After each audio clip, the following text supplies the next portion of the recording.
কিরে তোর সাহস কি করে হয়? তুই আমার সিটের মধ্যে বসে গেছিস। এটা আমার সিট। এই সিট ছেড়ে পিছনে গিয়ে বস। আর কখনো এই সিটে বসবি না। বসলে কিন্তু তোর খবর আছে বলে দিলাম। কেন? আমি পিছনে গিয়ে বসবো? সবার আগে যেখানে বসবে তারই সিট এটা। আমি এটা মানি না। আপনি পেছনে গিয়ে বসুন, আপনার সঙ্গে তো আমার কোনো কথা নেই। আরে নীলা, এই ছেলেটাকে তুই আমাদের হাতে তুলে দে। এই ছেলেটাকে মেরে পুঁতে তক্তা বানিয়ে দিই। শুধু শুধু ছেলেটার সঙ্গে তর্ক করছিস। এই ফকিরের বাচ্চা, যা পেছনে যা। আমাদের সিটের মধ্যে তুই বসে আছিস, না হলে কিন্তু এখানেই মেরে পুঁতে রাখবো। অবস্থা বেগতিক দেখে আমি পেছনে চলে আসলাম। পেছনে আসার পর ভাবছি, এই ভার্সিটিটা আসলে এখন পর্যন্ত স্বাধীন হয়নি। 1971 সালের যুদ্ধ হয়েছিল ঠিকই, কিন্তু হয়তো এই ভার্সিটিটা স্বাধীন হয়নি। এসব মনে মনে ভাবছিলাম আর মুচকি হাসি দিচ্ছিলাম। আর কিছুক্ষণ পরেই স্যার ক্লাসে আসলো। স্যার ক্লাসে আসার পরে নীলাকে দেখলাম মোবাইল টিপছে। স্যারের সামনে স্যার নীলাকে কোনো কিছু বলছে না। তার মানে বুঝে গেলাম নীলার কতটুকু পাওয়ার। এমনকি তাকে দেখে অনেকটাই ভয় পায় স্যার। নিজেদের মতো করে লেকচার দিচ্ছে। আর স্যার হঠাৎ করেই আমার দিকে খেয়াল করলো, আমাকে দাঁড়াতে বলল। আমি বললাম, স্যার আমি ভার্সিটিতে নতুন অ্যাডমিশন নিয়েছি, নাম আকাশ চৌধুরী। ঠিক আছে, মনোযোগ দিয়ে ক্লাস করবে। আর যদি কোনো জায়গায় সমস্যা হয় তাহলে আমার কাছে এসে জানাবে। আর তোমরা সবাই তাকে বন্ধুর মতনই মনে করবে। স্যার, এরকম ফকিনীর মার্কার মতো ছেলেকে আমরা বন্ধু মনে করব? স্যার, আপনার কি চোখের মধ্যে কোনো কিছু হয়েছে নাকি? নাকি আরেকটা চশমা দেবো আপনাকে? এরকম ফকিরের বাচ্চা আমাদের বন্ধু হয় কি করে? স্যার এই কথা শোনার পরে আর কোনো কিছু বলল না।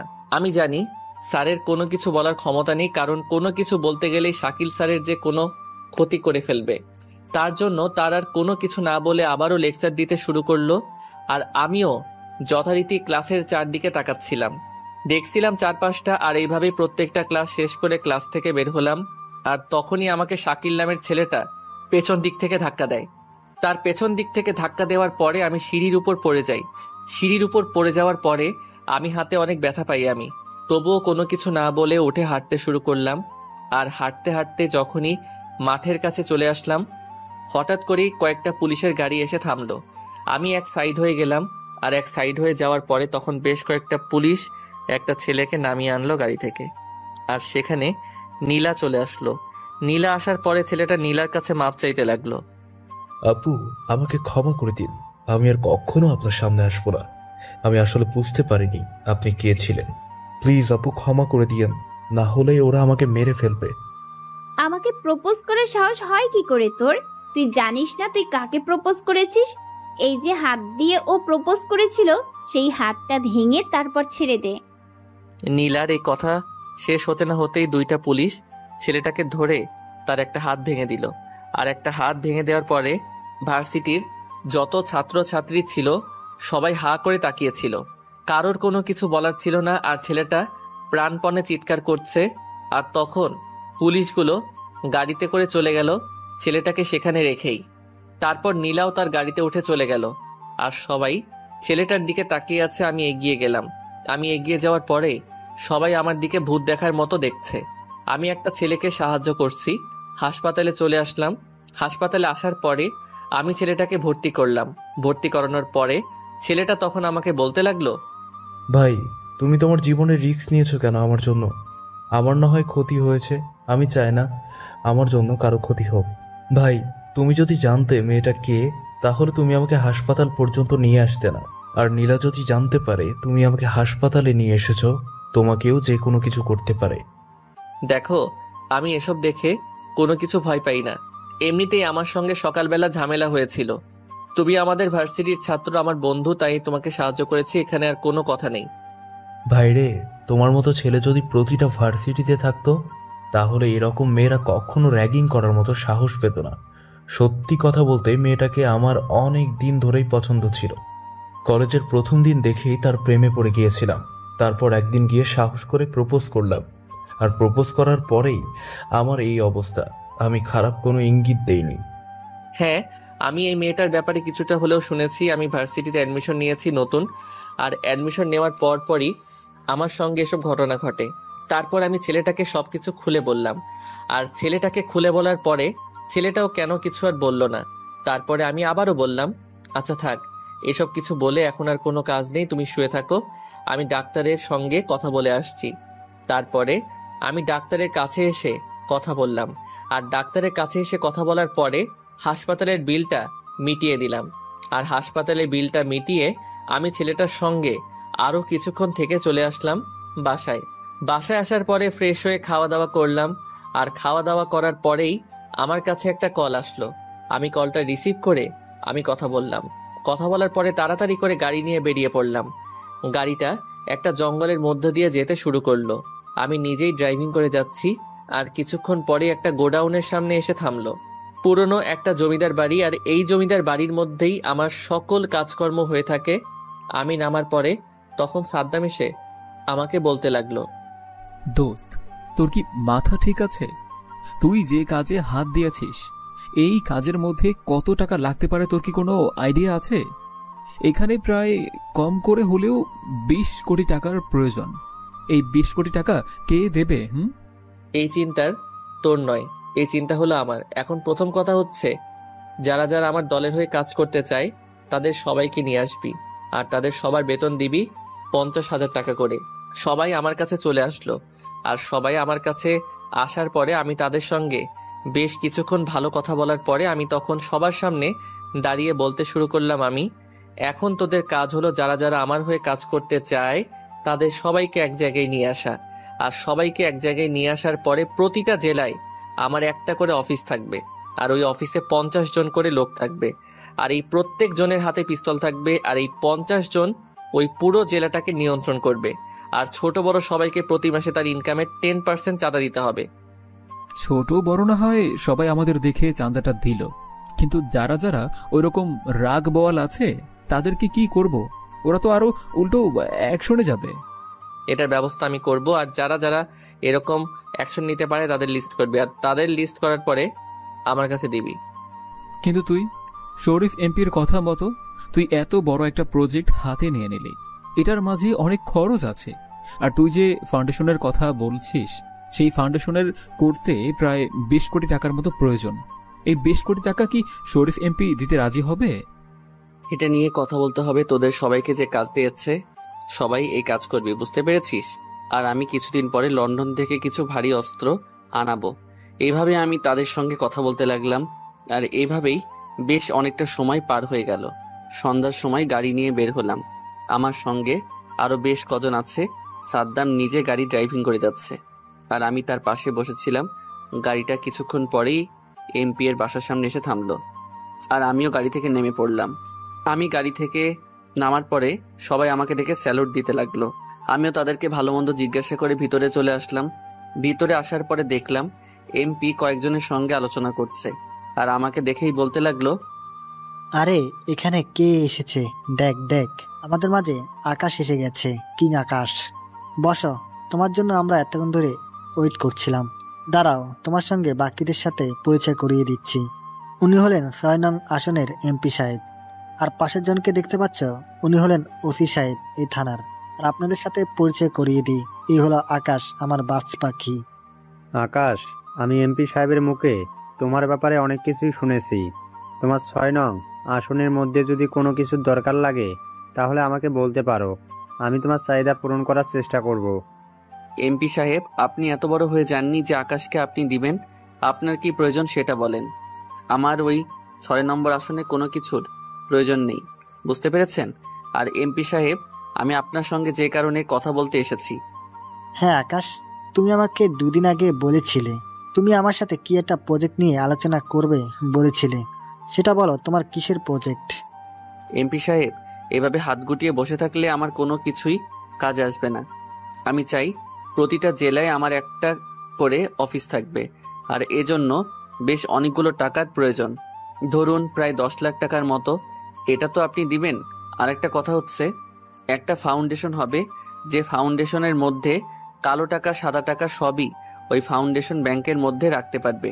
আর প্রতিটা জেলায় একটা করে কারখানা হবে, আর ওই কারখানায় গরিব মানুষরা সেখানে কাজ করবে, আর তাদের বেতন হবে ওই কোম্পানির লাভের 50%। আকাশ, তুমি কি বলছো? তুমি বুঝতে পারছো? যদি প্রতিটা জেলায় একটা করে কারখানা থাকে আর ওই কারখানায় যে টাকা লাভ হবে সে টাকার মধ্যে যদি 50% শ্রমিকদেরকে বেতন দিয়ে দেওয়া হয়, বাকি 50% দিয়ে কি হবে? আমাদের কোনো কাজে আসবে? আমরা এখানে টাকা ইনভেস্ট করলে সম্পূর্ণ হবে। আর তোমার অফিসেরটা আমার বেশ ভালো পছন্দ হয়েছে। তুমি তোমার প্রতিটা জেলায় অফিস করবে, এটা অনেক আগে করার দরকার ছিল। যেহেতু তুমি এটা উদ্যোগ নিয়েছো, এটার জন্য আমি সব দিতে পারবো, কোনো সমস্যা নেই। আমার 6 নং আসনের মধ্যে আমি সম্পূর্ণ সাহায্য করব, কোনো চিন্তা করো না, তোমার কোনো প্রবলেম হবে না। এমপি সাহেব, যদি জীবনের রিস্ক না নিয়ে কাজ করতাম তাহলে আজ পর্যন্ত এই জায়গায় আসতে পারতাম না। আজকে আপনি আমাকে আকাশ নামে ভালোভাবে চিনতেন না। আজকে আপনি আমাকে ভালোভাবে চেনেন শুধুমাত্র আমার কাজের জন্য। আমার কাজের জন্য আপনি আমাকে সাহায্য করতে চাচ্ছেন। আর আমি রিস্ক নিয়েছি বলেই কিন্তু আমি আন্ডারওয়ার্ল্ডে রাজত্ব করতে পারছি। বুঝতে পেরেছেন? আমি যেটা বলছি সেটাই হবে। শরীফ সাহেব, আপনি আমাকে এতগুলো টাকা এনে দিবেন।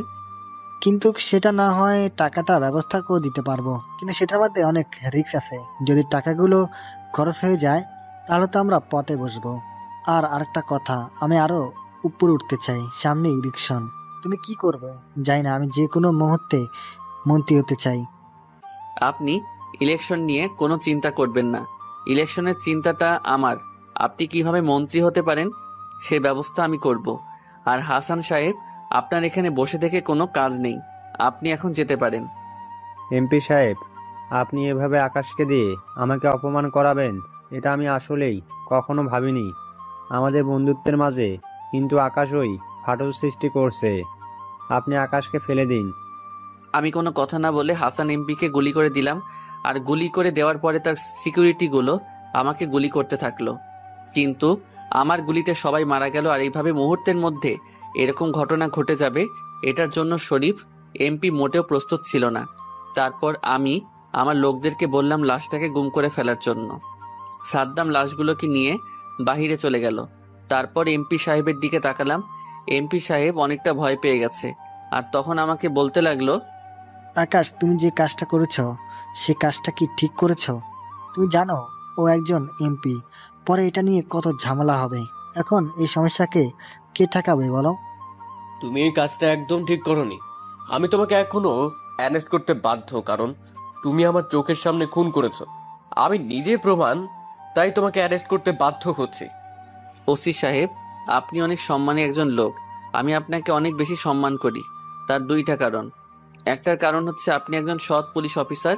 আর একটা কারণ, এটা আপনার এখন জানতে হবে না, এটা আপনি কিছুদিন পরে এমনিতেই জানতে পারবেন। তাই আপনি কোনো কিছু দেখেননি, আপনি এখন যেতে পারেন। আমার ওনার সঙ্গে কিছু আলোচনা আছে। আপনার এখন বসে থাকার কোনো প্রয়োজন নেই। আপনার ডিউটি আপনি করবেন, ওকে? আর এমপি সাহেব কেমন লোক ছিল এটা আপনি খুব ভালোভাবে জানেন না আমার চেয়ে। তাই নতুন করে কিছু বলতে হবে না, এটা এখানেই শেষ। আর কোনো কিছু মনে রাখবেন না। এ কথা বলার পরে ওসি সাহেব আর কোনো কথা বলল না। আর ওসি সাহেব সে চলে গেল। আর ওসি সাহেব চলে যাওয়ার পরে আমি এদিকে এমপি সাহেবের সঙ্গে আলোচনা করতে লাগলাম। এমপি সাহেব আমাকে অনেক বেশি সম্মান এবং বিশ্বাস করে, কারণ আমাকে ছাড়া এমপি সাহেব একদম নিরুপায়। কারণ উনি এ পর্যন্ত এসেছে সমস্ত কিছু আমার হাত ধরে। তারপর এমপি আমাকে আবারও বলতে লাগলো, ঠিক আছে, আমি এই টাকাগুলোর ব্যবস্থা করছি। আর এই 10 লাখ আমি এক্ষুনি তোমার অ্যাকাউন্টে পাঠিয়ে দিচ্ছি। আর তুমি আমার নামে একটু পাবলিসিটি করিও, যেন সবাই আমাকে ভোট দেয়। এমপি সাহেব, এটা আপনার বলে দিতে হবে না। আমি কি করব না করব এটা আপনাকে না বললেও চলবে। আপনাকে যে কাজ করতে বলেছি সেই কাজ করুন, তাড়াতাড়ি করে আমার টাকাগুলো ব্যবস্থা করুন। আর 2 দিনের মধ্যে যেন আমি টাকাগুলো পেয়ে যাই। হ্যাঁ, তার জন্য একটা ছোটখাটো মিটিংয়ের ব্যবস্থা করতে হবে, মানে অনুষ্ঠানের মতো আর কি। সবাই এখানে আসবে আর সবার সাথে আমি টাকাটা ম্যানেজ করে ফেলবো। তুমি কোনো চিন্তা করো না, কালকে আমি টাকার ব্যবস্থা করছি। তারপর আমি এমপি সাহেবের সঙ্গে কিছু আলোচনা করে আমি চলে আসলাম। আর গোডাউনে আসার পরে আমি ল্যাপটপে কিছু কাজ করতে লাগলাম। তারপর আমি রাত্রেবেলা বাসায় চলে আসলাম। বাসায় আসার পরে আমার ল্যাপটপে সমস্ত কিছুর প্ল্যান করলাম। আর প্ল্যান করার পরে এগুলো সাদ্দামকে ডিটেলসে পাঠিয়ে দিলাম। আর পাঠিয়ে দেওয়ার পরে খাওয়া দাওয়া করে ঘুমিয়ে গেলাম। পরের দিন সকালবেলা ঘুম থেকে উঠে তাড়াতাড়ি করে রেডি হয়ে নিলাম, কারণ ঘুম থেকে উঠতে বেশ দেরি হয়ে গেছে। প্রতিদিন যেভাবে ভার্সিটিতে যাই আজকেও সেভাবে যাচ্ছি। তাই বের হয়ে আমি রেডি হয়ে রাস্তা দিয়ে হেঁটে যাচ্ছিলাম। আর হঠাৎ করে একটা গাড়ি জোরে আমার পাশ দিয়ে চলে গেল। আর একটু হলেই হয়তো আমার উপরে তুলে দিয়ে যেত আর গাড়িটার নাম্বারটা দেখতে পারলাম। তারপর হাঁটতে হাঁটতে সোজা চলে আসলাম ভার্সিটিতে। আর ভার্সিটিতে এসে দেখি সেই গাড়িটা যে আমাকে একটুর জন্য হলেও লাগিয়ে দিত, আমি গাড়িটাকে দেখে চিনে ফেললাম, কারণ এটা হচ্ছে নীলা। আর গাড়ি, তার মানে নীলা আমাকে ইচ্ছে করে এমনটা করেছে। আর আমি আসছি দেখে নীলা আমাকে দেখে হাসাহাসি করছে। আর তখন তিশা আমাকে ডাকলো আর আমি তাদের কাছে গেলাম। তাদের কাছে যাওয়ার পরে তিশা আমাকে বলতে লাগলো, কি রে ফকিন্নির বাচ্চা, তুই কি চোখে দেখিস না? চোখে হাত দিয়ে ঘুরিস নাকি? রাস্তা কি তোর বাপের ছিল যে তুই এভাবে রাস্তার মধ্যে দিয়ে হেঁটে যাচ্ছিলি? তুই জানিস সেই গাড়িটার দাম কত? তোর তো কেনার সামর্থ্য নেই। তিশা, তুমি এরকমটা কেন বলছো? আমি তো আমার রাস্তা দিয়ে হেঁটে যাচ্ছিলাম, আমি ফুটপাতের দিকে হেঁটে যাচ্ছিলাম। কিন্তু গাড়িটা যদি ফুটপাতের উপরে উঠিয়ে দাও তাহলে এখানে আমার কি করার আছে? তোর কি করার আছে মানে? তুই কি আমাদের মুখে মুখে তর্ক করছিস? নীলা, তুই দেখছিস সেই ছেলেটা কেমন আমাদের মুখে মুখে তর্ক করছে? এই ছেলেটা মনে হয় আমাদের পরিচয় সম্পর্কে জানে না। এই ফকিন্নির বাচ্চা, তোর সাহস কি করে হয় আমাদের উপরে কথা বলার? আমরা যেগুলো বলবো সেগুলো চুপচাপ শুধু শুনে যাবে, কোনো কথা বলতে পারবি না তুই। শোন, আমার মাথায় একটা আইডিয়া এসেছে। এটাকে শাস্তি দেওয়ার প্রয়োজন। এটাকে শাস্তি দিলে এমনিতেই টাইট হয়ে যাবে। এই, তুই তো নিজের শার্ট খুলে আমাদের জুতাগুলো মুছে দিবি, তাড়াতাড়ি করবি। আপু, আমি এটা পারবো না। আমি কেন আমার শার্ট দিয়ে আপনার জুতা মুছে যাব? আমরা তো একই সঙ্গে পড়ি, তাহলে আমরা বন্ধু। তোর বন্ধু আমি? এই, কে আছিস? ওকে বুঝিয়ে দে আমি তার বন্ধু কিনা। তোর সাহস কি করে হয় আমাকে বন্ধু বলার, আর আমার সঙ্গে এমন ভাবে কথা বলার? তোর সাহস কি করে হয় তার বাচ্চা? তুই জানিস তুই কার সাথে কথা বলছিস? আমি কে? আমি হলাম এই থানার ওসির একমাত্র মেয়ে। তখনই কয়েকটা ছেলে আমার পেছনে এসে দাঁড়ায়। আর ছেলেগুলো দাঁড়ানোর পরে আমি মনে মনে হাসতে থাকলাম। এই ছেলেগুলো হয়তো জানে না যে আমি কে। যদি আমার আসল পরিচয় পায় তাহলে ছেলেগুলো এমনিতেই পিছন দিক দিয়ে দৌড়ে পালিয়ে যাবে। তারপর আমি আর কোনো উপায় না পেয়ে আমার শার্ট খুললাম। আর শার্ট খোলার পরে ছেলেগুলো আমার বডির দিকে তাকিয়ে আছে কি করে। আর তখন তিশা নীলার কানে কানে বলছে, দোস্ত, আমার তো বিশ্বাসই হচ্ছে না যে এই ছেলের এরকম বডি আছে। আমি তো ভেবেছিলাম ছেলেটা একদম খ্যাট টাইপের, কিন্তু ছেলেটা শার্ট খোলার পরে দেখেছি তার বডিটা। আরে সারাদিন পরিশ্রম করে আর সেই জন্য হয়তো তার এমন হয়ে গেছে। তুই কি তার উপর ক্রাশ খেয়েছিস নাকি? দেখ, এরকম মোটেও করবি না। আমাদের স্ট্যাটাস সম্পর্কে আর ওর স্ট্যাটাস সম্পর্কে ভালোভাবেই জানিস। আরে না, সেই রকম নয়। আমি জাস্ট তোকে বললাম। আর ছেলেটাকে খুব ভালোভাবে শিক্ষা দিতে হবে। ছেলেটাকে দেখেছিস আমাদের মুখে মুখে তর্ক করে। এবারে শাস্তিটা একদম ঠিক আছে। তারপর আমি আর কোনো উপায় না পেয়ে যখনই শার্টটা দিয়ে নীলার জুতা মুছে যাব তখনই হঠাৎ করেই আরও কয়েকটা ছেলে গাড়িতে করে একটা ছেলেকে নিয়ে আসলো। আর ছেলেকে নিয়ে আসার পরে ছেলেটাকে উত্তম মধ্যম মারতে শুরু করলো। আর তখনই নীলা সেখান থেকে দৌড়ে সামনে যায়। নীলার হাতে একটা ছেলে হকি স্টিক ধরিয়ে দিল। আর ছেলেটা হকি স্টিক ধরিয়ে দেওয়ার পরে নীলা এই হকি স্টিক দিয়ে ছেলেটাকে মারতে শুরু করলো। ইচ্ছে করছে নীলাকে কয়েকটা থাপ্পড় লাগিয়ে দেই, শুধু শুধু ছেলেদের কিভাবে মারা। আর তখন নীলা ছেলেটাকে বলতে লাগলো, কিরে, তুই নাকি তিশাকে খারাপ পোস্টার দিয়েছিস, তার সঙ্গে রুম ডেট করবি? শালা, তোর এত বড় সাহস! তুই আমার বান্ধবীকে রুম ডেট করার জন্য অফার দিচ্ছিস? আজকে তোকে এই মাঠের মধ্যে রুম ডেট করা কি করে সেটা তোকে বোঝাবো। নীলা আপু, আমাকে ক্ষমা করে দিন। আমি অনেক বেশি ভুল করেছি। আমি জানতাম না যে ও আপনার বান্ধবী। জানলে আমি কখনোই এরকমটা বলতাম না। আপু, আমাকে ক্ষমা করে দিন এবারের মতো। তোর কোনো ক্ষমা নেই আমার কাছে। এই ক্ষমা বলতে কোনো কিছুই নেই। তুই তিশার কাছে অন্যায় করেছিস, তিশার পা ধরে ক্ষমা চাইবি। তিশা যদি ক্ষমা করে তাহলে আমার আর কোনো আপত্তি নেই, কারণ তুই অন্যায়টা তিশার সঙ্গে করেছিস, আমার সঙ্গে অন্যায় করিসনি।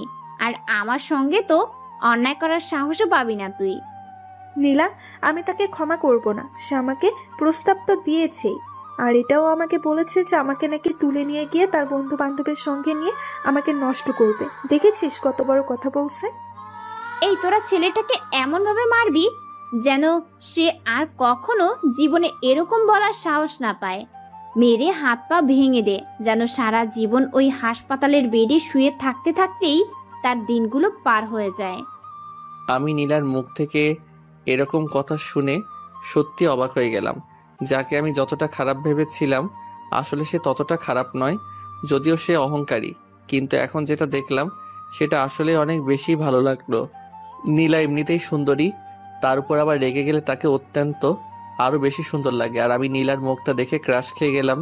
তারপরে আমি তাড়াতাড়ি করে শার্ট পরে ক্লাসরুমে চলে আসলাম। আর ক্লাসরুমে নিজেদের মতো বসে আছি।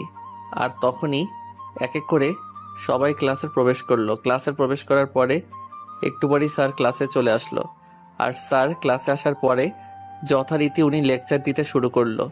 আর এভাবে আমরা সবাই মিলে ক্লাস শেষ করে আমি এক পাই হেঁটে যাচ্ছিলাম। আর হঠাৎ করে একজন আমাকে ধাক্কা দিল। আর বিপরীত দিক থেকে নীলা এদিক দিয়ে হয়তো কোথাও যাচ্ছিল। আর আমি নীলার উপরে গিয়ে পড়লাম। নীলা ফ্লোরের মধ্যে পড়ে গেছে। আমি নীলার উপরে আমি ততটা ব্যথা পাইনি যতটা ব্যথা নীলা পেয়েছে। এটা বুঝতে পারছি নীলার অনেক ব্যথা লেগেছে। আমি নীলার ঠোঁট জোড়ার স্পর্শ পেয়ে সত্যি অনেক বেশি জড়িত হয়ে গেলাম। তারপর নীলা ধাক্কা দিয়ে আমাকে উঠিয়ে দিল। আর উঠানোর পরে ঠাস করে আমার গালে একটা থাপ্পড় পড়লো। আর থাপ্পড় পড়ার পরে তখন তিশা আবার নীলাকে বলতে লাগলো, দেখেছিস নীলা, ছেলেটা কতটা সুযোগ পেয়েই তোর উপর ঝাঁপিয়ে পড়লো, আর ঝাঁপিয়ে পড়ে যা করা তাই করলো। তুই কি এটা নিয়ে এখনো বসে থাকবি, নাকি তুই কোনো কিছু বলবি? আর কত সহ্য করবি তুই? আমি তিশার কথা শুনে বুঝতে পারলাম তিশা আর একটু নীলাকে রাগিয়ে দিচ্ছে। নীলা এমনিতেই রাগী একটা মানুষ, তারপর আবার তিশার কথা শুনে আরও রেগে গেল। আর তখনই নীলা তার বাবাকে কল দিল। তার বাবাকে কল দেওয়ার পরে তার বাবা গোটা কয়েক পুলিশের গাড়ি পাঠিয়ে দিল ভার্সিটিতে। আর যা হবার তাই হলো। আমাকে পুলিশ অ্যারেস্ট করে গাড়িতে তুললো। গাড়িতে তোলার সময় নীলার একটু মুচকি হাসি দিল। আর তিশা তো মনে মনে হাসছে। তারপর আমাকে নিয়ে থানায় নিয়ে আসা হলো। থানায় নিয়ে আসার পরে আমাকে ওসি সাহেবের রুমে বসানো হলো। আর একটু পরে ওসি সাহেব আসলেন। ওসি সাহেব আসার পরে আমাকে বসে থাকতে দেখে অবাক হয়ে গেল। আর তখন জিজ্ঞাসা করলো, কি ব্যাপার, তুমি এখানে কি করছো? তোমার সঙ্গে তো আমার কোনো কথা নেই। আর আমি তো বলেছিলাম ভার্সিটির সেই ছেলেটাকে তুলে আনতে, যার কথা আমার মেয়ে কল দিয়ে বলেছিল। ওসি সাহেব, আপনার একটু ভুল হয়ে গেছে, কারণ যে ছেলেটা আপনার মেয়েকে বিরক্ত করেছিল সেই ছেলেটার কেউ না, সেই ছেলেটাই হলাম আমি। আর আপনি যে এভাবে ক্ষমতার অপব্যবহার করছেন সেটা নিজের চোখে দেখলাম। আজকে আপনি বিষয়টা জানেন না, বুঝেন না। আপনার মেয়ে ফোন দিয়ে বলল আর আপনি পুলিশ পাঠিয়ে তুলে আনলেন। যদি আমার থেকে অন্য কেউ হতো তাহলে হয়তো এটাই করতেন। দেখো, তোমার সঙ্গে এই বিষয় নিয়ে আমার তর্ক করার কোনো ইচ্ছে নেই। তুমি এখন যেতে পারো। আর এই তোরা কাকে তুলে এনেছিস তা তোরা জানিস। ও আন্ডারওয়ার্ল্ডের মাফিয়া কিং, যার নামে প্রতিটা থানায় মামলা রয়েছে। ওসি সাহেব, আপনি কি আমাকে সবার সঙ্গে পরিচয় করিয়ে দিচ্ছেন নাকি অপমান করছেন বুঝতে পারলাম না। তবে একটা কথা বলতে হবে, আপনার সাহস আছে বলতে হবে, এটা আমি জানি। এরপর থেকে আমার মেয়ের পিছনে আর কখনোই লাগবে না, বুঝতে পেরেছ? তুমি তোমার মতো থাকবে। আর তুমি ওই ভার্সিটিতে কি করো? তোমার তো ওই ভার্সিটিতে কোনো কাজ নেই। আর একটা অকারেন্স করবে নাকি তুমি? কেন, আমাকে দেখলে কি আপনার অকারেন্সের গোডাউন মনে হয় নাকি? আমি খুন করার জন্যই পৃথিবীতে এসেছি। খুন করা ছাড়া কি আমার আর কোনো কাজ নেই? আরো অনেক কাজ আছে। হ্যাঁ, কাজ তো আছেই। তা পুলিশ ডিপার্টমেন্টকেও কি তোমাকে 10% কমিশন দিতে হবে নাকি? তুমি যদি বলো তাহলে তোমার জন্য আমি আবেদন করতে পারি। আর পুলিশ ডিপার্টমেন্ট তোমাকে 10% করে মুনাফা দেবে, কোনো সমস্যা নেই। ওসি সাহেব, আপনি শুধু শুধু কেন রেগে যাচ্ছেন আমি বুঝতে পারছি না। আপনি রেগে যাচ্ছেন, এত রাগান্বিত হবেন না, কারণ রেগে গেলে আপনাকে একদম বাজে দেখায়। তবে আপনার মেয়েকে কিন্তু দারুণ দেখায়। তোমার কিন্তু সাহস দিন দিন বেড়েই যাচ্ছে। তুমি কার সামনে কথা বলছো তুমি জানো? তুমি একটা ক্রিমিনাল, আর ক্রিমিনালের মুখে সব বড় বড় কথা মানায় না। চুপচাপ এখান থেকে চলে যাও। শুধু হাতে প্রমাণ নেই, তার জন্য তোমাকে শেষ করতে পারছি না।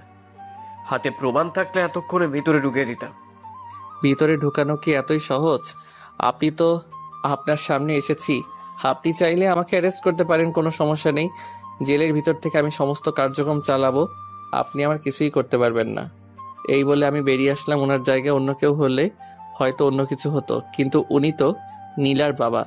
আর নীলা আমার অনেক কাছের একটা মানুষ, যাকে দু চোখ দিয়ে বিশ্বাস করা যায়, যাকে একবার দেখলে স্বপ্ন পূরণ করা যায়, সেই মানুষটাই হচ্ছে নীলা।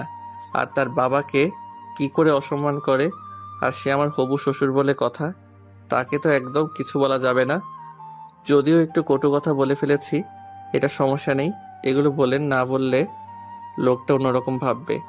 আমি সোজা গোডাউনে চলে আসলাম। গোডাউনে আসার পরে তখন সাদ্দাম আমার কাছে এসে বলতে লাগলো, তোর বাসার সামনে একজনের লাশ পাওয়া গিয়েছে।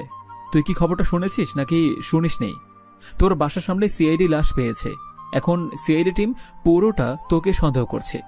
এমনিতেই ঝামেলার মধ্যে, তার মধ্যে আবার এখন নতুন ঝামেলা এসে জুটেছে।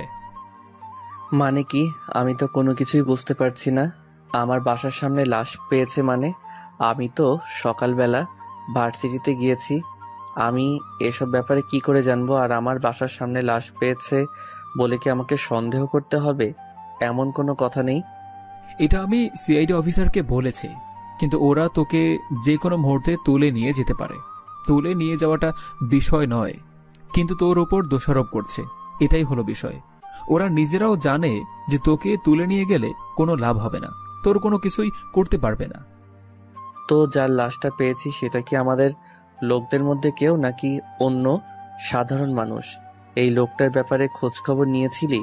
লোকটা কে, কোথা থেকে এসেছিল, আর কি কারণে মেরেছে, কে মেরেছে? এটা হলো তোর ইনফর্মার রকি।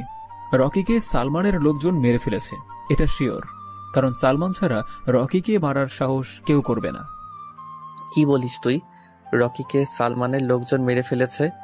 আর এটা সালমান নিশ্চয়ই সিআইডি টিমকে পুরো আমার পিছনে লেলিয়ে দিয়েছে। দেখ, সিআইডি টিম আমার পেছনে পড়ে থাকুক, কোনো সমস্যা নেই। আমার কাজ হলো যেন সঠিকভাবে হয়, আর এই সালমানকে উচ্ছেদ করতে হবে। এই সালমান না হলে আরও বড় ক্ষতি করে ফেলবে। আমার ল্যাপটপটা নিয়ে আয়। সাদ্দাম একটু পরে আমার ল্যাপটপ আমার কাছে নিয়ে আসলো, আর আমার ল্যাপটপ নিয়ে আসার পরে আমি আমার ব্যাংক অ্যাকাউন্ট চেক করলাম, কিন্তু আমি আমার অ্যাকাউন্টের মধ্যে কোনোভাবেই প্রবেশ করতে পারছি না। আর তখনই সাদ্দাম আবারও এসে আমাকে বলল, আমার চট্টগ্রামের যে কয়জন লোক ছিল সব কয়টাকে মেরে ফেলেছে সালমানের লোকজন। কিন্তু এসব কিছু কিভাবে সালমান করতে পারলো? কারণ সব তথ্য আমি আমার ল্যাপটপের মধ্যে রেখেছিলাম। এত হাই সিকিউরিটির মধ্যে কিভাবে তারা হ্যাক করে সব কিছু জানতে পারলো? আমার বিশ্বাস হচ্ছে না। আমি আমার অ্যাকাউন্টটাকে ফিরিয়ে আনতে পারলাম না। অনেকভাবে ট্রাই করছি, কিন্তু কোনোভাবেই পারছি না। আর তখন সাদ্দাম এসে আমাকে বলতে লাগলো, সর্বনাশ হয়ে গেছে, আমাদের সকল কিছু ওরা হ্যাক করে নিয়ে গেছে। কোনো কম্পিউটার, কোনো ল্যাপটপ কিছুই কাজ করছে না। আমাদের সমস্ত কিছুর অ্যাক্সেস তাদের কাছে চলে গেছে। সব কিছু চলে গেলেও আমার ল্যাপটপ তো হ্যাক করার কথা নয়, কারণ আমার ল্যাপটপের মধ্যে হাই সিকিউরিটি দেওয়া। আমার ফেস ক্যাম লাগবে, আমার ফিঙ্গারপ্রিন্ট লাগবে, আমার আই স্ক্যান লাগবে। সব কিছু কীভাবে ওরা পেল? তো বন্ধুরা, এতক্ষণ ধরে গল্পটি শুনেছ। গল্পটি তোমাদের কাছে কেমন লাগছে? যদি গল্পটি ভালো লেগে থাকে এবং এ ধরনের গল্প আরও শুনতে পছন্দ করো, তাহলে এক্ষুনি নিচে থাকা সাবস্ক্রাইব বাটনটি টিপে আমাদের পরিবারের একজন সদস্য হয়ে যাও এবং গল্পটি কন্টিনিউ করো। আর হ্যাঁ, একটি সুন্দর কমেন্ট করতে কিন্তু ভুলবে না। আমি মনে হয় কিছুটা হলেও বুঝতে পেরেছি। তুই তোর পিসিতে ইন্টারনেট কানেকশন দিয়ে সব কাজ করিস, তারপরে পেন ড্রাইভ দিয়ে তো ল্যাপটপে রেখে দিস, কিন্তু ল্যাপটপে কোনো ইন্টারনেট কানেকশন দিস না। আর তাই তো তুই মনে হয় কোনো পেন ড্রাইভ ব্যবহার করেছিলি। হ্যাঁ, ব্র্যান্ডের ব্যবহার করেছিলাম। আমি প্রতিবার যে ব্র্যান্ডের ব্যবহার করতাম ওইটা ফুল হয়ে গিয়েছিল। তারপরে অনলাইন থেকে আরেকটা পেন ড্রাইভ কিনেছিলাম। একটা অফার এসেছিল যে খুবই স্বল্প দামের অনেক জায়গা, সেই জন্যই আমি এটা কিনেছিলাম। আমার হাতে সেটা দিয়ে যাই বাসায়। তারপর আমার ওই পেন ড্রাইভ সাদ্দাম ল্যাপটপে লাগালো, আর সাদ্দাম লাগানোর পরে পেন ড্রাইভ কানেক্ট করলো। আর পেন ড্রাইভ কানেক্ট করার মধ্যে একটা অদৃশ্য কানেকশন সেট আপ হয়ে গেছে। আর তখন আমি বিষয়টা ভালোভাবে বুঝতে পারলাম। এই পেন ড্রাইভের মাধ্যমে সকল কিছু অ্যাক্সেস তাদের কাছে চলে যায়। আর তখন সাদ্দাম আমাকে আবারও বলতে থাকলো, তোর মতো একটা মানুষ যদি এরকম ভুল করতে পারে, এটা কি আসলে মেনে নেওয়া যায়? তুই নিজেই একজন হ্যাকার, আর তোর সবকিছু হ্যাক করে অন্য একজন নিয়ে যায়। তুই কি করে এরকম ভুল করতে পারিস? কোনো কিছু অনলাইন থেকে কিনেছিস, তার উপর আবার যাচাই বাছাই না করে তোর ল্যাপটপে কানেক্ট করেছিস। এত কিছু থাকা সত্ত্বেও তোর কি একটু সেন্স ছিল না? আরে ভাই, সেন্স থাকবে কি করে? আমি তো নীলার ব্যাপারটা নিয়ে ভাবছিলাম, আর নীলার ব্যাপার নিয়ে ভাবতে ভাবতে আমি এটা করেছিলাম। হয়তো মোবাইলে কোনো কথা বলছিলাম, না হলে তো আমি চেক করে দেখতাম। আমি জীবনে এই অনেক বড় ভুল করে ফেলেছি। তবে ভাগ্য ভালো যে এমপি সাহেব টাকাটা তোর অ্যাকাউন্টে এখনো ট্রান্সফার করেনি, এটাই তোর কাছে অনেক প্লাস পয়েন্ট। দোস্ত, আমি কি করব? আমার মাথা কাজ করছে না। আমার সকল কিছু তথ্য ওরা নিয়ে গেছে। এগুলো যদি 10 মিনিটের মধ্যে না আনতে পারি তাহলে আরও অনেক বেশি সমস্যা হয়ে যাবে। আমার সকল কিছু নিয়ন্ত্রণ করা হয় ওই ল্যাপটপ থেকে। আমিও কোনো কিছু জানি না, আমার চেয়ে ভালো তুই ভালো জানিস। আমি যতটুকু জানি সেটা তোর কাছ থেকেই জেনেছি। এখন তোর সবকিছু তোর নিজেকেই ফেরত আনতে হবে, এটা ছাড়া আর কোনো কিছু করার নেই। তারপর আমি ল্যাপটপ নিয়ে বসে পড়লাম, আর ল্যাপটপ নিয়ে বসে পড়ার পরে আমি কাজ করতে শুরু করলাম। দীর্ঘ 2 ঘন্টা ধরে চেষ্টা করার পরে আমি আমার অ্যাকাউন্ট ফিরিয়ে আনতে পেরেছি, আর দেখলাম একটা মেয়ের আইডি থেকে আমার সব কিছু হ্যাক করা হয়েছিল। আমি তার আইপি অ্যাড্রেস দিয়ে লোকেশন ট্র্যাক করলাম, আর লোকেশন ট্র্যাক করার পরে আমি গাড়ি নিয়ে বেরিয়ে পড়লাম। গাড়ি নিয়ে বেরিয়ে পড়ার পরে আমি একটা পুরনো বাড়ির সামনে এসে থামলাম। বাড়ির আশেপাশে আর কোনো বাড়ি নেই, একটু জঙ্গল টাইপের। আমি রনিকে সাথে করে নিয়ে ভিতরে প্রবেশ করলাম। একজন ল্যাপটপের সামনে বসে আছে আর একটা মেয়ে। আমি পেছন থেকে পিস্তল ত্যাগ করে বলতে লাগলাম, কে তুই? তুই আমার অ্যাকাউন্ট হ্যাক করেছিলি? সত্যি করে বল, না হলে কিন্তু এখানেই মেরে ফেলবো। আমি নীলা। অনেকদিন ধরে ইচ্ছে ছিল যে আন্ডারওয়ার্ল্ডের মাফিয়া কিংকে নিজের চোখে দেখব, আর অবশেষে আমার স্বপ্ন সফল হয়েছে। আমি হ্যাক করেছি আমার ইচ্ছে করেই, কারণ আমি জানতাম হ্যাক করার ফলে ট্র্যাক করে আপনি এখান পর্যন্ত আসবেন।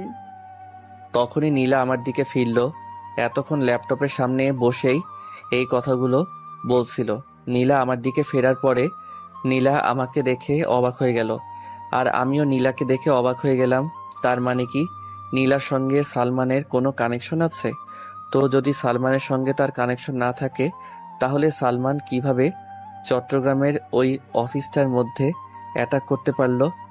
কারণ ওই অফিসের ঠিকানা বা আমার লোকজনের কোনো তথ্য কারো কথা নয়, সবাইকে কিভাবে হত্যা করতে পারলো? তখন নীলা আমাকে বলতে লাগলো, আমি তোমার ব্যাপারে অনেক আগেই জানি। এটাও জানি যে তুমি ছদ্মবেশে ভার্সিটিতে তোমার প্রবেশ করেছো, আর ভার্সিটিতে কেন প্রবেশ করেছো এই ব্যাপারটা আমি জানি না, কিন্তু তোমাকে আমি অনেক দিন আগে থেকেই চিনি বলতে পারো। তুমি আমার মনের মধ্যে অন্যরকম একটা মানুষ। তুমি আমার মনের রাজকুমার। কেন তোমাকে ভালোবেসে তোমাকে বলছি, মনে আছে তুমি একদিন একটা মেয়েকে তোমার গাড়িতে লিফট দিয়েছিলে? আসলে সেদিন আমি আমার নানুর বাসা থেকে বাসায় ফিরছিলাম, আর বাসায় ফেরার সময় আমার গাড়িটা নষ্ট হয়ে যায়, আর গাড়িটাকে রেখেই আমি লিফট চাইছিলাম, কিন্তু মাঝরাতে কেউ লিফট চাইছিল না। শেষ পর্যন্ত তুমি আমার সামনে চলে আসো, আর তুমি আমাকে না দেখেই তোমার পেছনে লিফট দাও। সেদিন তোমার হাতে ট্যাটু দেখে বুঝেছিলাম তুমি আন্ডারওয়ার্ল্ডের মাফিয়া কিং ড্রাগন। তোমার চেহারাটাও আমি গ্লাসে দেখেছিলাম।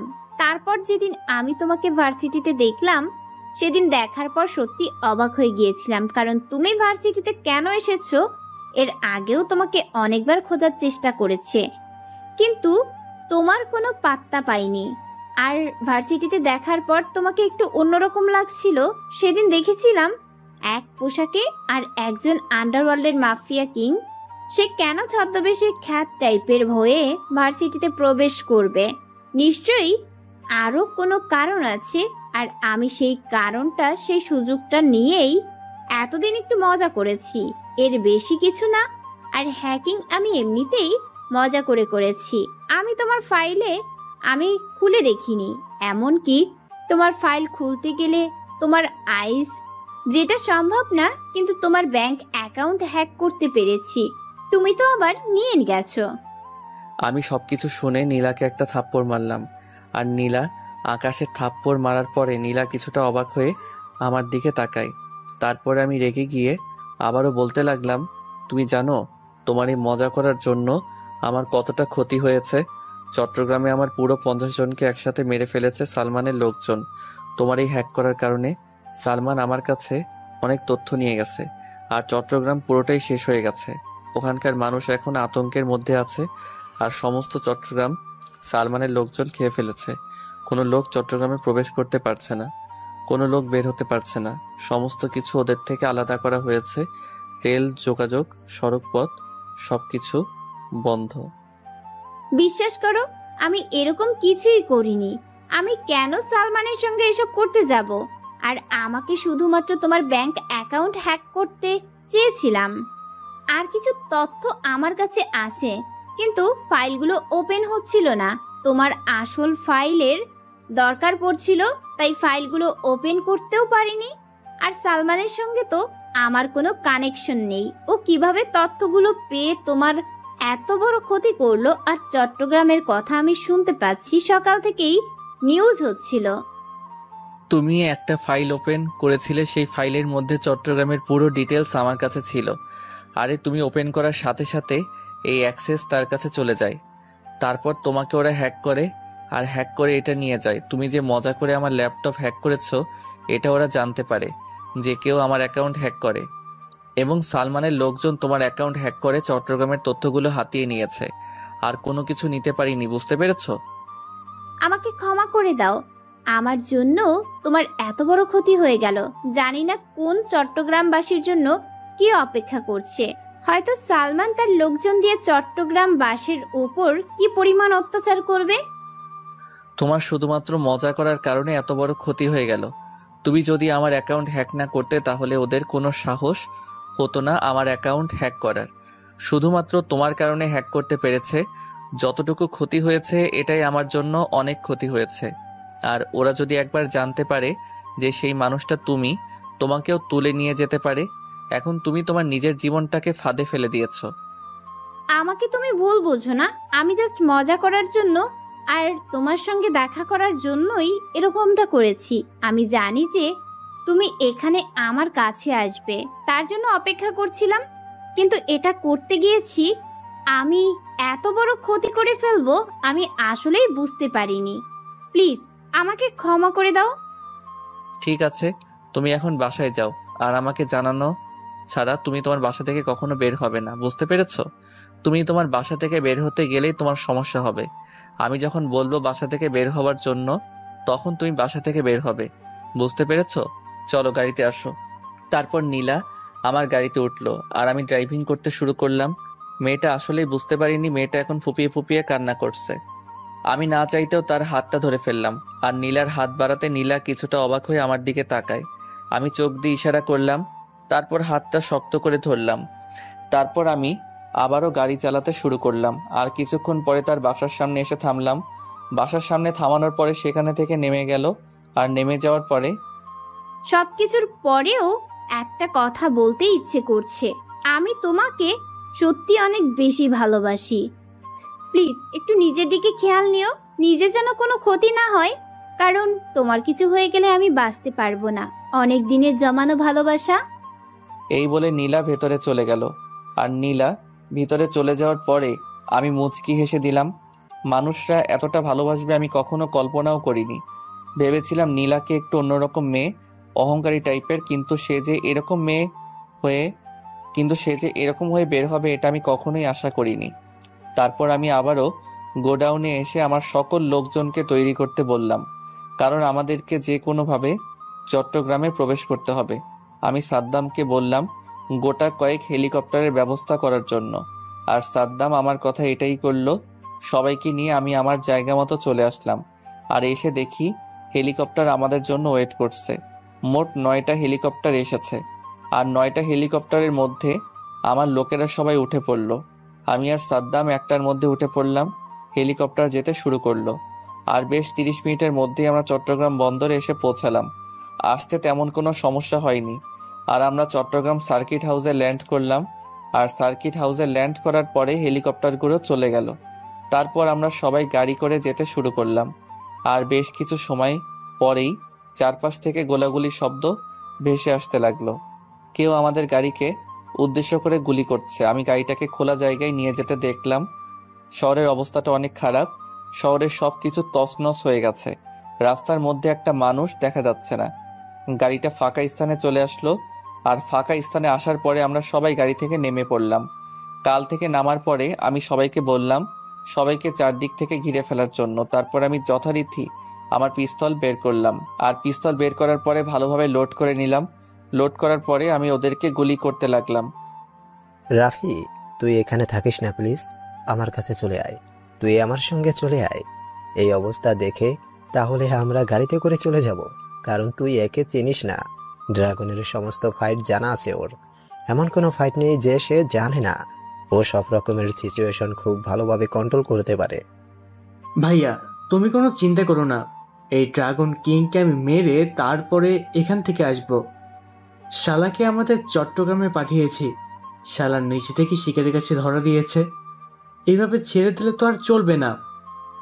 রাফি, তুই বুঝতে পারছিস না তুই কত বড় ভুল করছিস।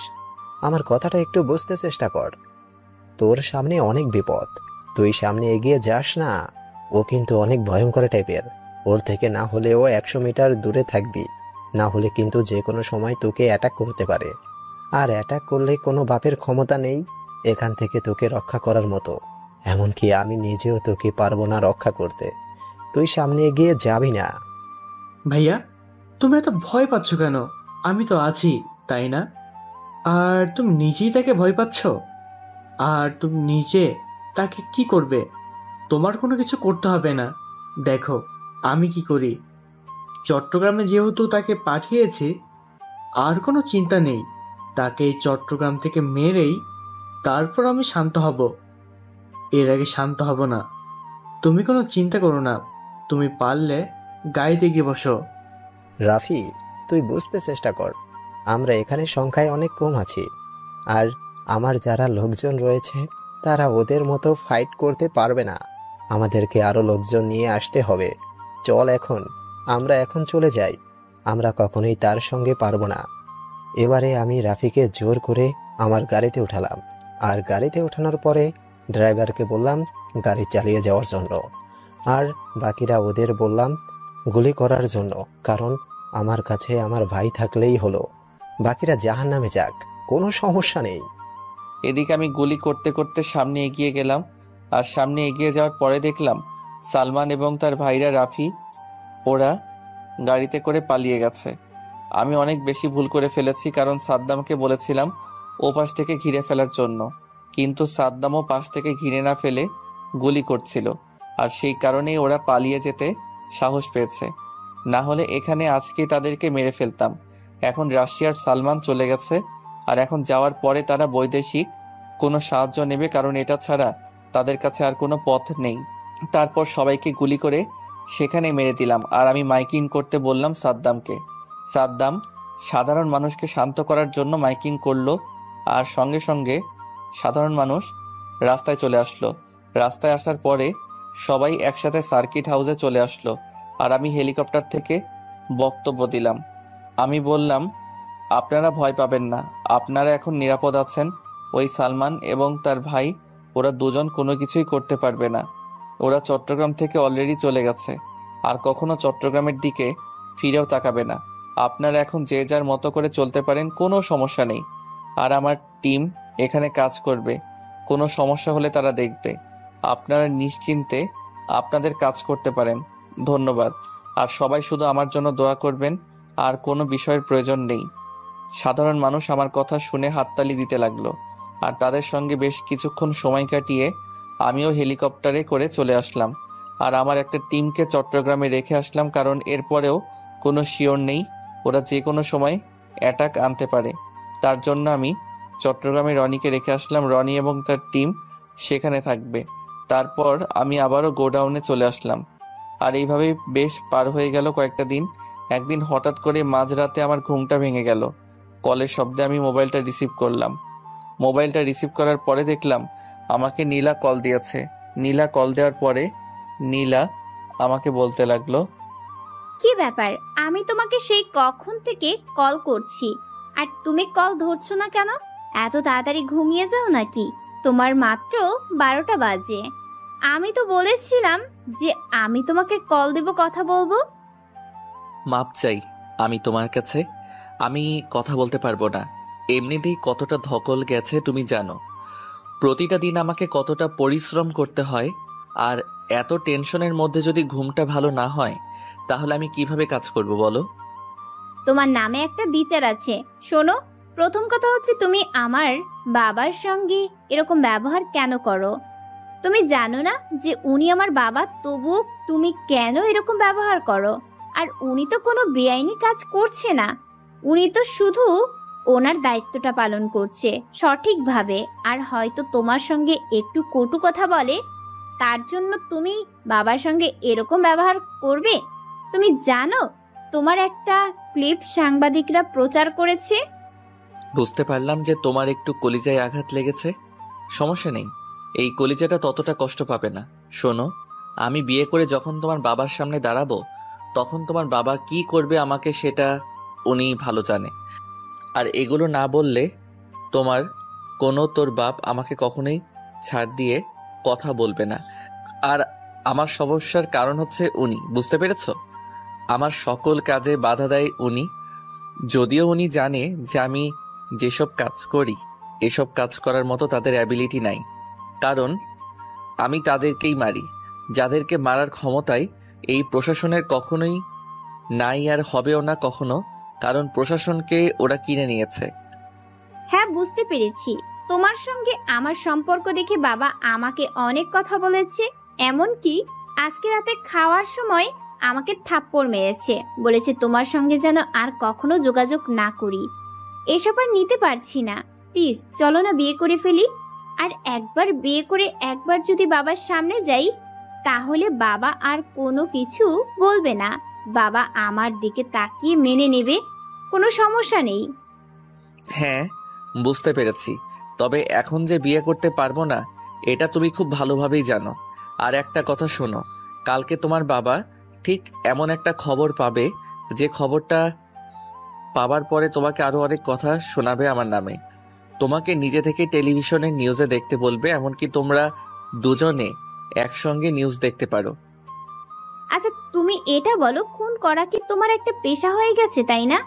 প্রতিদিন খুন না করলে কি তোমার পেটের ভাত হজম হয় না? আর কত এসব করবে, সবকিছু মুক্ত হয়ে কেন তুমি ভালোভাবে বাঁচতে পারছো না বলো? নীলা, তুমি আমার ব্যাপারে জানো না। তুমি একদিন শুনতে চেয়েছিলে না যে আমি এইভাবে কেন এই পথে চলে এসেছি? শোনো, আমার বাবা ছিলেন রাজনীতিবিদ, হয়তো তুমি নাম শুনে থাকবে। নাম ছিল রফিক চৌধুরী। তিনি ছিলেন 9 নম্বর আসনের এমপি। আর বাবার অনেক শত্রু হয়ে যায়, আর এই সালমান আরও কয়েকজন মিলে বাবাকে হত্যা করে। তখন আমি ছিলাম ইন্টার ফার্স্ট ইয়ারের ছাত্র, আর তখন থেকেই সিদ্ধান্ত নিয়েছিলাম নিজে কিছু করব। আর বাবার কারণে আমাকে অনেকজনই চিনে, আর বাবার যত লোকজন ছিল সবাই আমাকে বেশ সম্মান করত। আর আমিও ভেবেছিলাম অন্য লাইনে গিয়ে তাদেরকে নিজের হাতে শাস্তি দেব। আর বাবা মারা যাওয়ার পরে কিছুদিন পরে আমার মাকেও তারা হত্যা করে। আর আমি এসব প্রতিশোধ নিতে গিয়ে নিজেকে তৈরি করেছি এভাবে। যেহেতু বাবার অনেক লোকজন ছিল, সেহেতু আমার নিজের গ্যাং তৈরি করতে কোনো সমস্যা হয়নি। তারপর আস্তে আস্তে সালমান এবং বাকিদের মারতে শুরু করি। আর এসব মারতে মারতে কখন যে আন্ডারওয়ার্ল্ডে জয়েন করি বুঝতেই পারিনি। আর এখন হয়ে গেছি আন্ডারওয়ার্ল্ডের মাফিয়া কিং ওরফে ড্রাগন। হ্যাঁ বুঝতে পেরেছি, তবে তোমাকে আমাকে একটা কথা দিতে হবে। তুমি তোমার বাবা মায়ের প্রতিশোধ নেওয়ার পরে তুমি আর কখনো এসব লাইনে যাবে না। তোমাকে নিয়ে আমি অনেক দূরে চলে যাব, তবুও তুমি এসব ছেড়ে দেবে বলো? কোথাও যেতে হবে না। আমি আমার মা বাবার প্রতিশোধ নিতে পারলে আর এই সাধারণ মানুষ যদি শান্তিতে থাকতে পারে তাহলে আমি সবকিছু ছেড়ে দেব, কোনো সমস্যা নেই। এই সালমানের একজন জঙ্গিবাদ এই দেশের মধ্যে তার বিস্তার করতে চাইছে, দেশটাকে পুরো লণ্ডভণ্ড করে দিতে চাইছে। আমি না থাকলে এই সালমান কি করবে সেটা তুমি নিশ্চয়ই ভালো করে বুঝতে পারছো। হ্যাঁ বুঝতে পেরেছি। তার সব সময় কি তুমি আমার সঙ্গে এগুলো নিয়ে কথা বলবে, নাকি একটু আমাদের কথাবার্তা বলবে বলো? শালার এমন একজনকে ভালোবাসি যে কিনা আমাদের কথা রেখে তার দেশের চিন্তা করে। আমি নীলার কথা শুনে হেসে দিলাম। মেয়েটা কতটা পাগলি। তারপর নীলার সঙ্গে আরো কিছুক্ষণ কথা বলার পরে কল কেটে দিলাম। কল কেটে দেওয়ার পরে ঘুমিয়ে গেলাম। পরদিন সকালবেলা রেডি হয়ে নিলাম ভার্সিটিতে যাব বলে, কিন্তু আজকে বেশ অন্যরকমভাবে রেডি হয়ে নিলাম। প্রতিদিনকার মতো আমি খারাপ টাইপের হই না, স্টাইলিশভাবে রেডি হয়ে গেলাম। তারপর আমি গাড়িতে করে ভার্সিটিতে চলে আসলাম। ভার্সিটিতে আসার পরে সবাই আমাকে দেখে ভূত দেখার মতো তাকিয়ে আছে, কারণ সবাই এতদিন একটা খ্যাত ছেলেকে দেখতো, কিন্তু আজকে সেই ছেলেটা এভাবে গাড়িতে করে আসবে, এত দামি গাড়িতে, এটা কেউ হয়তো আশা করেনি। আমি সরাসরি প্রিন্সিপালের রুমে চলে গেলাম। আর প্রিন্সিপালের রুমে যাওয়ার পরে দেখলাম প্রিন্সিপাল মোবাইলে কথা বলছে। আমি জানি প্রিন্সিপাল এখন কার সঙ্গে কথা বলছে। আর আমাকে দেখে প্রিন্সিপাল বলতে লাগলো, কি ব্যাপার তোমার, এত বড় সাহস? তুমি আমার অনুমতি না নিয়ে তুমি অফিসে প্রবেশ করেছো? আপনি যে এত বড় মাপের খেলোয়াড় এটা তো আমি জানতাম না স্যার। আর আপনার কাছে অনুমতি নিতে হবে কেন? আপনি তো কোনো মেয়েকে স্পর্শ করতে গেলে ওই মেয়েটার কোনো অনুমতি নেন না। তুমি কাকে কি বলছো? তুমি কি বুঝতে পারছো তুমি কার সামনে এখন দাঁড়িয়ে আছো? তোমার কোনো আইডিয়া আছে? স্যার, আপনার ব্যাপারে কোনো আইডিয়া থাকবে না এটা কি কখনো হতে পারে? আপনার ব্যাপারে সব আইডিয়া আমার আছে। আপনি কোন বিষয়টা জানতে চান আমার কাছে বলুন, আমি আপনাকে সব বিষয়ে বলতে রাজি আছি। আপনি একের পর এক হোস্টেলের মেয়েদেরকে পাচার করছেন আর ভার্সিটির মেয়েগুলোকে দিয়ে ড্রাগসের ব্যবসা করাচ্ছেন, আর এগুলোর পেছনে যে সালমান রয়েছে এগুলো আমি সবই জানি স্যার। কে তুই? আমার ব্যাপারে এত কিছু জানিস কি করে? সত্যি করে বল, না হলে কিন্তু তুই এখান থেকে যেতে পারবি না। আমি তোকে গুলি করে তোর খুলি উড়িয়ে দেব। আপনার পিস্তল থেকে যদি গরিবের হয় তাহলে আমার পিস্তল থেকে কি চকলেট বের হবে? প্রিন্সিপাল স্যার, আপনাকে এখন মেরে এখান থেকে ভার্সিটিতে বের করবো, আর সবার সামনে আপনি এত অপমানিত হবেন যেটার বলার মতো নয়। এই বলে আমি প্রিন্সিপালকে মারতে শুরু করলাম, আর প্রিন্সিপাল আমার মায়ের খেয়ে রক্তাক্ত অবস্থায় পড়ে গেল। আমি প্রিন্সিপালকে মারতে মারতে ভার্সিটির মাঠে এনে রাখলাম, আর তখন দেখলাম বাংলা শিক্ষক সেখানে দাঁড়িয়ে আছে।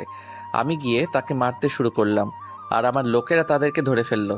তারপর আমি সবার সামনে ওদেরকে হকি স্টিক দিয়ে ইচ্ছে মতো পিটাতে শুরু করলাম, আর ভার্সিটির লোকেরা সবাই তাকিয়ে তাকিয়ে দেখছিল। তারপর ভার্সিটির ছাত্রছাত্রীরা আমার দিকে প্রশ্নবোধকভাবে তাকিয়েছিল। তারপর আমি তাদেরকে বলতে শুরু করলাম, তোমরা এতদিন জানতে আমি খ্যাত টাইপের একটা ছেলে, আসলে আমি ওরকম কোনো ছেলে নই। আমি তোমাদের বন্ধু না, আমি তোমাদের থেকে অনেক সিনিয়র, আর আমি ড্রাগন মাফিয়া কিং। আর এই যে যাদেরকে তোমরা পিতা মাতার পরে মনে করতে গিয়ে মানুষটা শিক্ষার গুরু, সেই গুরু যদি এরকম অন্যায় করে থাকে তাদেরকে এভাবে শাস্তি দেওয়া প্রয়োজন। এই আমাদের প্রিন্সিপাল ড্রাগসের ব্যবসা করতো গোপনে, কিন্তু প্রশাসন সেটা জেনেও না জানার ভান করে চলতো, কারণ প্রশাসনকে সে মোটা অঙ্কের টাকা দিত। আর সে কারণে প্রশাসন মুখ বন্ধ করেছিল, বুঝতে পেরেছ? আর সঙ্গে জড়িত ছিল বাংলা শিক্ষক রফিকুজ্জামান এবং ইংরেজির জামান স্যার। ওরা তিনজনে মিলে ড্রাগসের ব্যবসা করত, সঙ্গে এই ভার্সিটির মেয়েগুলোকে বিদেশে পাচার করার সঙ্গে জড়িত আছে। আর এসব কিছু লিড দিচ্ছে সালমান এবং রাফি, আর ওরা সালমান এবং রাফির হয়ে কাজ করে। আশা করি তোমরা সব কিছুই বুঝতে পেরেছ। আমি এই কথাগুলো বলার পরে সবার সামনে তাকে গুলি করে দিলাম, আর গুলি করে দেওয়ার পরে তারা ছটফট করতে করতে সেখানেই মারা গেল। তারপর হঠাৎ করেই আমার মোবাইলে একটা কল আসলো। আমি কলটা রিসিভ করলাম, আর কলটা রিসিভ করার পর ওপাশ থেকে কেউ একজন বলতে লাগলো, কিরে, তুই তো আমার সবাইকে শেষ করে দিয়েছিস, আমার পুরো সাম্রাজ্য তুই ধ্বংস করে দিয়েছিস, কিন্তু তোর জানে জিগার বন্ধু এবং তোর ভালোবাসার মানুষ এখন আমার কাছে জিম্বি। চলে আয়, তোর সঙ্গে অনেক কাহিনী করার বাকি আছে। যদি তুই না আসিস তাহলে কি হতে পারে বুঝতেই তো পারছিস। তোর আদরের বন্ধু, এতদিনের বন্ধুত্ব, তারপর আবার তোর ভালোবাসার মানুষ। সালমান, তুই যেটা করেছিস সেটা অনেক বেশি ভুল করেছিস। তুই জানিস না তুই কাকে তুলে নিয়ে এসেছিস? সাদ্দাম, যে কিনা গোটা মাফিয়ার একটা ত্রাস, তাকে তুলে নিয়ে গিয়ে তুই অনেক ভুল করেছিস। আর নীলার কথা বলছিস, আর নীলা নিজেই তো একটা অ্যাটম বোম। তুই জানিস না আমি কি করেছি? তুই শুধু শুধু এভাবে লাফাচ্ছিস। ওসিকে আমি নিজেই থানা থেকে উঠিয়ে এনেছি। যদি ক্ষমতা না থাকতো তাহলে কি আর থানা থেকে তাকে উঠিয়ে নিয়ে আসতে পারতাম? ও যে এখন আমার সামনে দাঁড়িয়ে আছে। তুই এভাবে কিডন্যাপ করে নিয়ে এসেছিস বলে তুই নিজেকে অনেক বড় মনে করছিস। কোনো কিছুই না, তুই একদম জিরো। ক্ষমতা কাকে বলে এটা তোকে আমি এসে তারপর বোঝাবো। শুধু শুধু ওদের কোনো ক্ষতি করিস না। তোর যত সমস্যা সব আমার সঙ্গে তোর খেলা হবে। আমার ড্রাগসের ব্যবসার মধ্যে তুই পুরো জল ঢেলে দিয়েছিস। পুরো ড্রাগসের ব্যবসা আমার এভাবে নিঃশেষ হয়ে যাবে আমি এটা কখনো কল্পনাও করিনি। তারপর আবার নারী পাচার তুই বন্ধ করে দিয়েছিস। সকল জায়গায় তুই সিকিউরিটি গার্ড দিয়েছিস। এই সব কিছু তোকে ধ্বংস করার জন্যই করেছি, আর এবার এসে তোকে ধ্বংস করব। তুই শুধু রেডি থাক, শুধুমাত্র সময়ের অপেক্ষা। এই বলে আমি কল কেটে দিলাম। কল কেটে দেওয়ার পরে আমি এমপি সাহেবকে কল দিলাম, আর এমপি সাহেব কল রিসিভ করলো। আর কল রিসিভ করার পরে আমি তাকে সব কিছুই বললাম। আর সব কিছু শোনার পরে এমপি বলতে লাগলো, আর কিছু বলতে হবে না আমাকে, আমি কয়েকটা হেলিকপ্টার পাঠিয়ে দিচ্ছি তোমার এখানে। আর কিছু কমান্ডো লাগলে বলতে পারো। আমি জানি তোমার কোনো কিছু লাগবে না, তবুও দিচ্ছি। তোমার এখানে পৌঁছে যাচ্ছি, কোনো চিন্তা করো না। পুলিশ এমন র্যাপ নিয়ে সেখানে পৌঁছাবো। এই বলে এমপি কল কেটে দিল। কল কেটে দেওয়ার পরে আমি আমার যত লোকজন আছে সবাইকে নিয়ে রেডি হলাম। আর সবাইকে আমি আমার একলা প্ল্যান বুঝিয়ে দিলাম, যেন ওরা খুব সহজেই আমরা তাদেরকে ধরে ফেলতে পারি। চারদিক থেকে কেউ যেন পালাতে না পারে। আর তখনই ভার্সিটির মাঠের মধ্যে হেলিকপ্টার ল্যান্ড করতে শুরু করলো। আর এক এক করে আমার লোকজন উঠে যেতে শুরু করলো। আর এক এক করে সকলে উঠে গেল। তারপর আমিও হেলিকপ্টারে করে সেই জায়গায় চলে আসলাম। সেখানে এসে হেলিকপ্টার থেকে নেমে পড়লাম। আর বাকিরা কেউ হেলিকপ্টারে রয়েছে, আবার কেউ নিচে নেমে গেছে। আমি নামার পরে আমি ভিতরে প্রবেশ করলাম। আর ভিতরে প্রবেশ করার পরেই তখন সালমানের লোকজন আমাকে নিয়ে যায় ভিতরে। আর নিয়ে যাওয়ার পরে আমার সামনে এসে সালমান দাঁড়ায়। সালমান দাঁড়ানোর পরে তখন আমাকে বলতে লাগলো, আমার তো বিশ্বাসই হচ্ছে না যে আমার সামনে ড্রাগন মাফিয়াকে দাঁড়িয়ে আছে। শেষ পর্যন্ত ড্রাগন মাফিয়াকে আমি আমার আস্তানা পর্যন্ত নিয়ে আসতে পেরেছি।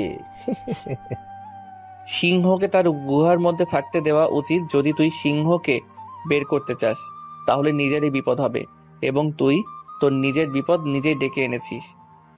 শয়তানের বাচ্চা, তুই আমার অনেক ক্ষতি করে ফেলেছিস। আমি তোর পুরো পরিবারকে শেষ করে দিয়েছিলাম। তোকে শেষ করতে আমি অনেক খুঁজেছি, কিন্তু তোকে আমি এই শেষ পর্যন্ত খুঁজে পাইনি। আজকে পেয়েছি। আজকে তোকে ঠিক সেভাবেই মারবো যেভাবে তোর বাবাকে মেরেছিলাম আমি তোর মাকে মেরেছিলাম আমি। এই কথা শোনার পরে আমি সহ্য করতে পারলাম না। আমি চোখ বন্ধ করে সালমানের মুখে একটা ঘুষি মারলাম। আর ঘুষি মারার পরেই সালমানের মুখ ফেটে রক্ত বের হতে লাগলো। আর তখনই কয়েকজন এসে আমাকে মারতে শুরু করলো। আমিও তাদেরকে মারতে শুরু করলাম। আর তখনই চারদিক থেকে গোলাগুলি শব্দ ভেসে আসলো। আর সবাই চারদিক থেকে গুলি করছে। আর সালমানের লোকজন আমার লোকেদের কাছে মারা যাচ্ছে। আর তারপরে আমি সাদ্দাম এবং নীলার হাতের বাঁধন খুলে দেই। আর সাদ্দাম হাতের বাঁধন খোলার পরে সাদ্দাম ওদেরকে গুলি করতে লাগলো। আর আমি নীলাকে নিয়ে অন্য একটা জায়গায় চলে আসলাম। আর ওসি সাহেবকে তার বাঁধন খুলে দিলাম। আর ওসি সাহেব তাদেরকে গুলি করতে লাগলো। আর শেষ পর্যন্ত ওরা সেখানেই মারা যায়। রাফি আমার গুলিতেই মারা যায়। আর তখন দেখলাম সালমান পালিয়ে যাচ্ছে। আমি তাকে গিয়ে ধরে ফেললাম। ধরে ফেলার পরে সালমান আমাকে বলতে লাগলো, ভাই, আমাকে ক্ষমা করে দে। আমি অনেক বড় ভুল করে ফেলেছি। আমি আর কখনো এমন ভুল করব না। তুই যে পরিমাণ পাপ করেছিস, তোকে যদি আমি ছেড়ে দেই তাহলে লোকজন তোকে এমনিতেই থাপ্পড় দিতে দিতে মেরে ফেলবে। কারণ আমি না মারলেও তোকে জনগণ এমনিতেই মেরে ফেলবে। আমি জানি আমি অনেক বেশি পাপ করেছি। আমি মানুষের অনেক ক্ষতি করেছি। তবুও আমি তোর কাছে মাপ চাইছি। তুই পারবি আমাকে বাঁচাতে। তুই ছাড়া আর কেউ পারবে না আমাকে বাঁচানোর জন্য।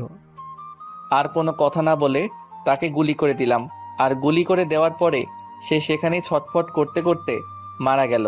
তারপর আমি ওসি সাহেবের কাছে আসলাম। ওসি সাহেবের কাছে আসার পরে আমি ওসি সাহেবকে বললাম, ওসি সাহেব, আমি একজনকে খুন করেছি। আমি অপরাধী, আমাকে অ্যারেস্ট করুন। আমি আপনাকে একদিন বলেছিলাম আমি নিজে থেকেই আপনাকে ধরা দেব। আজকে ধরা দিয়েছি। আজকে থেকে আমি আমার মা বাবার মৃত্যুর প্রতিশোধ নিতে পেরেছি। তারপর আবার একজন জঙ্গিবাদকে শেষ করতে পেরেছি।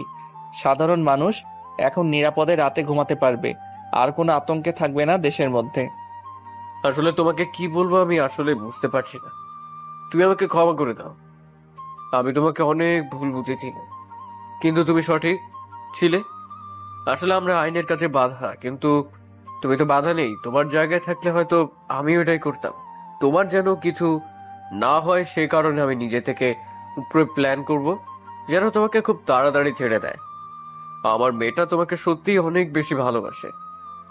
তখনই নীলা এসে আমাকে শক্ত করে জড়িয়ে ধরে কান্না করে দিলাম। তারপর আমিও তাকে জড়িয়ে ধরলাম।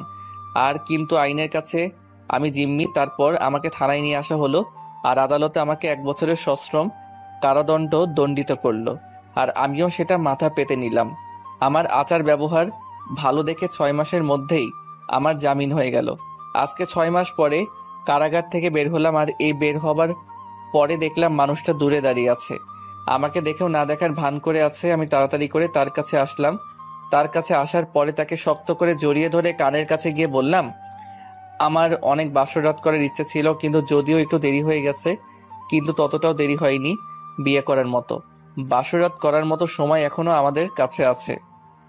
শয়তান ছেলে, ফাজিল ছেলে, তুমি কিরকম মানুষ গো?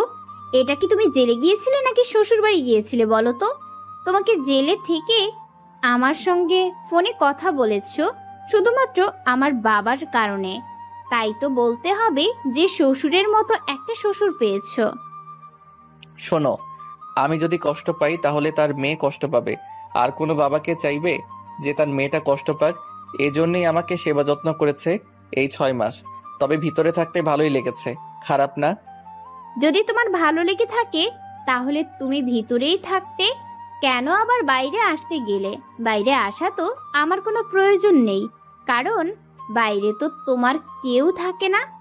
যে থাকে সে তো ভালোই না তোমার জন্য। হয়েছে, আর ফাইজলামি করতে হবে না। এখন যে কাজ বাকি আছে সেই কাজটা করো তাড়াতাড়ি। আমার আর সহ্য হচ্ছে না তোমাকে। কবে যে আদর করতে পারবো সেটাই চিন্তা করছিলাম। নীলা আমাকে হাসতে হাসতে সবার সামনে জড়িয়ে ধরলো, আর আমিও তাকে জড়িয়ে ধরলাম। আর এভাবেই না হয় চলতে থাকুক আমাদের মিষ্টি ভালোবাসার গল্প।